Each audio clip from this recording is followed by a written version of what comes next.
Good morning, everyone. Good morning, everyone. Hope all doing well. The day after New Year's Day, and miracles have struck. Miracles have struck. Carlisle United have won a game of football. This is my Carlisle United 2, Port Vale 1 massive room. Obviously, I will be doing my Exeter preview in the same time. No, we'll just do the review for today, as we have got plenty of time to do the preview for Exeter, as it's not really the quick turnaround, is it? Let's be real, it's not really a quick turnaround for the Exeter game. So obviously, I want to wait for the Exeter game because we are apparently going to make some signings by February. I mean, by Thursday. I mean, we'll wait and see. I might still do the Exeter preview in this game because even with the youth signings, it's still a quick turnaround even if they do arrive on Thursday. But onto the Port Vale game yesterday. This is a shock. It's a shock to me because I said 3-0 Port Vale match preview. Maybe I should do that more often, though against my own team more often. But brilliant performance from Carlisle. We were the better team than Port Vale, especially when Port Vale in 14th. I mean, it shows, doesn't it? It shows. The lineup was, I don't know, up on here. That was the lineup. To be fair, we were all pretty happy with the lineup, weren't we? He keeps making changes, Paul Simpson, so we can't complain. Really. And why we liked the lineup? Because it was 5 at the back. We had Josh Emmanuel and Jack Robinson playing as the wing backs. And Josh Emmanuel is a wing back. He's not a right back, he's a wing back. And it worked perfectly in the game. First half, we were the better team. Port Vale didn't really create anything. I said we created the better chances in the first half. But you can argue there weren't really clear-cut chances, but we were the better team in the first half. And it was in Towson first half and Muds as well. It's just annoying that in the second half we just shot ourselves in the foot. I said it at half time, where I was saying to myself at half time, make sure we don't shoot ourselves in the foot by conceding first. Because if we concede first, we usually drop our heads, and it's usually the crowd will get frustrated, and we'll probably end up conceding. And we did concede. We did concede first, but I did say at half time Port Vale had to be better than they were in the first half, and they were. And they were for the goal. A nice 1-2 between them. Poor defending from our part to find Ben Doherty on the edge of the box who puts it in. No one marking him. He has a free shot at goal to make it 1-0, and it didn't want to appear for me. It didn't want to appear when we've been a better team. And it fucking annoyed me so much. It annoyed me so much as well, because I was pretty saying to myself, here we go again, shot ourselves in the fucking foot again. And to be fair, I feared the worst after that. I feared our heads will drop. I feared this is going to be another 1-0 defeat like Cheltenham, where we just struggled to break Port Vale down in the end. And but we get a penalty. We made the substitutions first, Ryan Evanson, Dan Butterworth, both coming on. Made a huge difference, in my opinion, when both of them came on. For Sean McQuire and Jordan. I think Sean McQuire had a good game, to be fair. I thought Sean McQuire in the first half should have scored in the first half, where he won through the defence. And but yeah, you should see the difference when Edmore and Butterworth both came on as well. Both came on, made an impact. And I think it's Jordan Dibson who actually got fouled for the penalty. We won a penalty with 10 minutes to go. I think it's Jordan Dibson got fouled. I can't quite remember, but the Port Vale defender tripped our player over in the box. I think it might have been Robinson actually, but We got a penalty. John Dibson, ice cold. This is what I'm saying. Our door to die, John Dibson, ice cold, plus the penalty where made it 1-1. Made it 1-1. And what John Dibson did, he took the ball straight away. And said to the fans, we can pretty win this. We can win this with 10 or so minutes to go.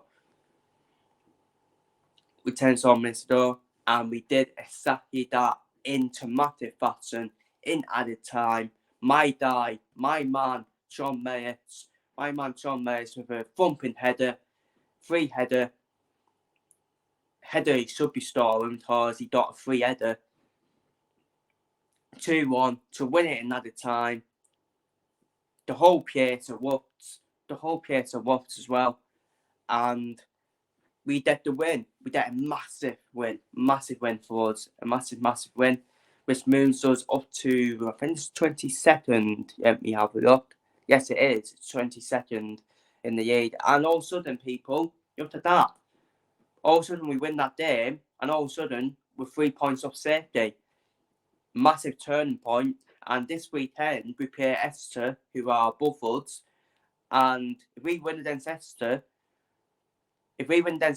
we will close the gap on that safety zone in 20th place to see what points on Reading, because Reading play in the FA.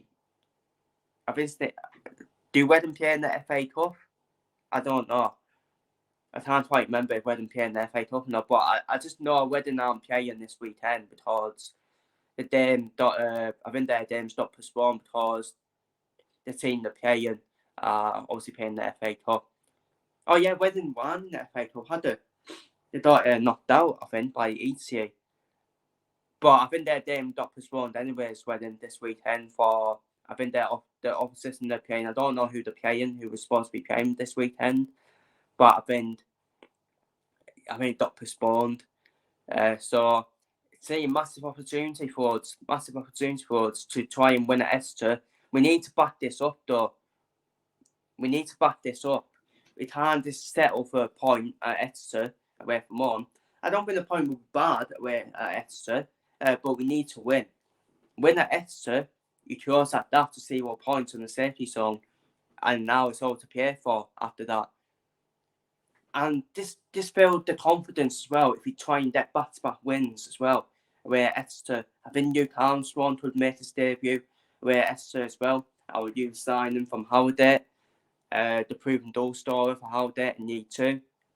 Newcastle. So yeah, but everyone was fantastic against Port Vale yesterday. Everyone was fantastic. It's quite hard to give a man of the match because he could probably give it to anyone. I think it was Owen Watson's best game since he came back from injury as well. Josh Manuel did well in that right wing back position, so I'll probably give it to him. I'll probably give it to Josh Manuel, that right wing back position, because he did well there. Jack Robinson stood.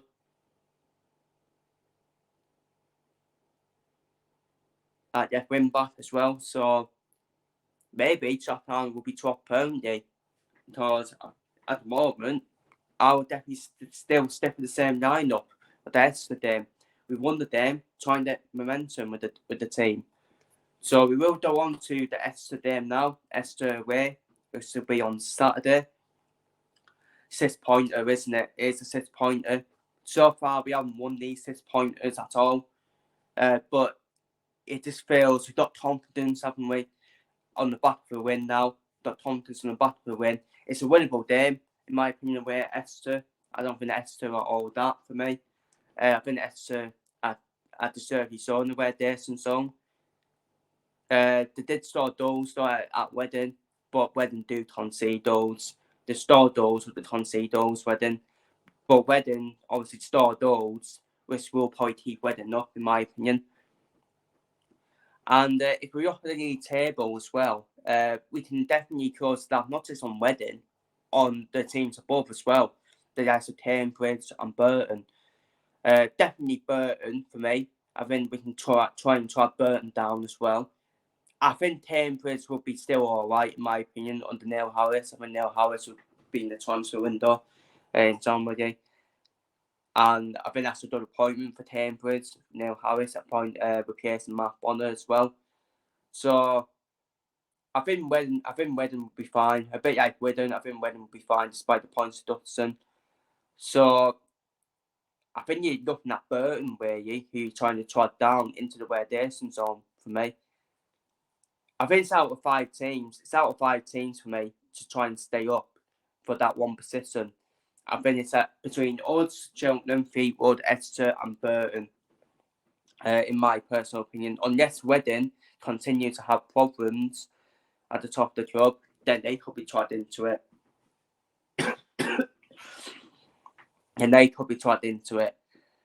But Exeter, it's an interesting one with Exeter because it's quite interesting one with Exeter. I think I put them just to stay up start season. I actually put them in 20th place at the start of the season, to be fair, Exeter. Sorry about that. But yeah, I think I put them in 20th place to start the season for me. They did win the reverse fixture at Punton Park 2-0, Exeter. But to be fair, I think they started the season well, obviously, back then, didn't they? And they seem to have lost their way at the moment. And I think it's a winnable game. For us. Where Exeter, it's going to be a long fucking trouble for the Carlisle fans, all the way down to, obviously, Devon and Plymouth, the Plymouth area, really, isn't it? And it's going to be a long trouble for us. This will be my lineup. This is the lineup I'll go for. I have done for you Armstrong to make his debut. You may as well throw him in. Daryl Breeze and Dole, back three of Barkey, Gavel, John Mayett. And then that missing spot is meant to be Josh Emanuel, but for some reason on my lineup builder they don't have Josh Emanuel's picture, so that is Josh Emanuel right wing back. Jack Robinson, wing back. I think he's made that place his own and replaced Jack Armour, wing back at the moment for me. John Dibson and Owen Watson in midfield. I would print back Dylan Maduris though. Back in midfield. In for Tay, I think it'd be in for Tay Charles, wouldn't it? Just to try have more sustainability in midfield. And I think Owen Watson's better as a central midfielder as well, not as a defensive midfielder. And my front two, I'm going for Luke Armstrong and Sean McGuire. Luke Armstrong, he can definitely win. He is an aerial threat as well and can fit it on when needed onto Sean McGuire. Onto Sean McGuire as well. So let's see how them two work as a front two. Wayne Evanson will be a substitute to bring off the bench as well, along with Joe Darner. We're just waiting for Josh Coyote now to come back, aren't we? If Josh Coyote comes back, I can definitely see it being a Josh Coyote and Luke Armstrong front two from there, to be honest with you. Unless we get another good striker in. But yeah, that would be my lineup for the game. In terms of a stop Dixon, before I go, where Exeter, I'm going to be confident, I'm going to go for a 3-1 win. To Carlisle. I'm looking that game against Port Vale, we had the chances, didn't we, to even probably score more, especially in the first half as well. We probably should have buried our chances in the first half, in my opinion. So I think we will get chances at Exeter, try and put them away. I am fancying the Luke Armstrong debut goal for Carlisle as well. I do fancy that. But I'm going to go for a 3-1 win for Carlisle at Exeter. We have won away at Exeter before. Oh, am I getting mixed up? I think I'm getting mixed up actually with Stevenage. Stevenage, never mind. But in recent times, we do tend to have a bad record at Exeter. That's the only worry. But that record has to be broken at some point. And I think it's a very winnable game for us. And I'm going to go for a 3-1 win to Carlisle away at Exeter. it's like the way Twinsby that season. I feared don't know where to Twinsby because I said we always struggle away at Twinsby, but we won there. Obviously, need 2 that season. Now we need 1.